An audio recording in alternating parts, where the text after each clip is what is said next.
చూసినా అదే topic trending అవుతుంది. అందుకనే నేను ఒక డెవలపర్గా బ్యాక్గ్రౌండ్లో అవి ఎలా పనిచేస్తాయి అనేది ఒక చిన్న డెమో చూపిస్తాను. అవి ఎంత డేంజర్ అని కూడా మీకు చూపిస్తాను. ఇన్స్టాల్ చేసుకోవడం వల్ల కూడా చాలా danger.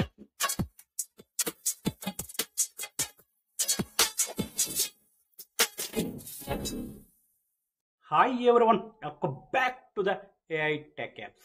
Today topic betting apps. చూడండి ఫ్రెండ్స్, ఇది ఎవరు ఆడట్లేదు. నా మొబైల్ ఫ్లైట్ మోడ్లో ఉంది.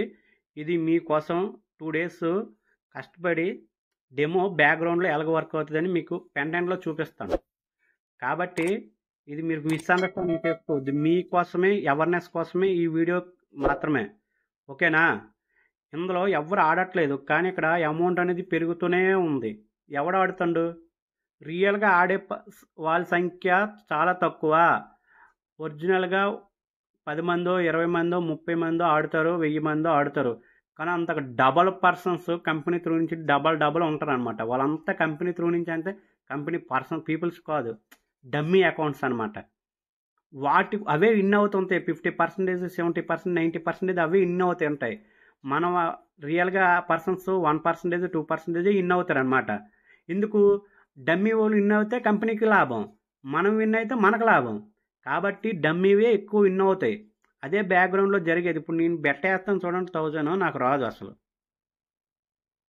విన్నర్ ఆల్రెడీ వస్తాడు, ప్రాఫిట్ కంపెనీకే వస్తాడు. అంటే నేను బ్యాక్గ్రౌండ్లో ఆఫ్లైన్ నేను క్రియేట్ చేసిందే, కానీ బ్యాక్గ్రౌండ్లో జరిగేది అది. అందుకనే బెట్టింగ్ యాప్లో ఎక్కువ అమౌంట్ కోల్పోయేది అది. అందుకనే నేను ఏంటి చెప్తానంటే, బెట్టింగ్ యాప్ని అసలు ఇన్స్టాల్ చేసుకోవద్దు. ఇన్స్టాల్ చేసుకుంటేనే మెయిన్ అక్కడే వస్తాయి పెద్ద ప్రాబ్లం. కాబట్టి అటువంటివి చేసుకోవద్దు. కొందరికి ఎలా క్రియేట్ చేశాను ఒక ఇది ఉంటుంది. నేను ఇంకొండి చూడండి, కోడింగ్ చూపిస్తాను. HTML, జావా, CSS నేను క్రియేట్ చేసింది. ఓకేనా? ఈ వీడియోని చాలామందికి అవేర్నెస్ కోసం పంపండి. పంపితే చాలామందికి తెలుస్తుంది బ్యాక్గ్రౌండ్లో ఎలా వర్క్ అవుతుంది బెట్టింగ్ యాప్ అనేది.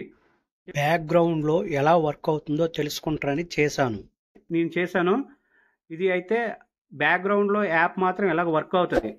మీరు దీన్ని మిస్అండర్స్టాండింగ్ అయితే తీసుకోవద్దు. ఈ వీడియో చూసిన అందరికీ ధన్యవాదములు. జై హింద్, జై భారత్.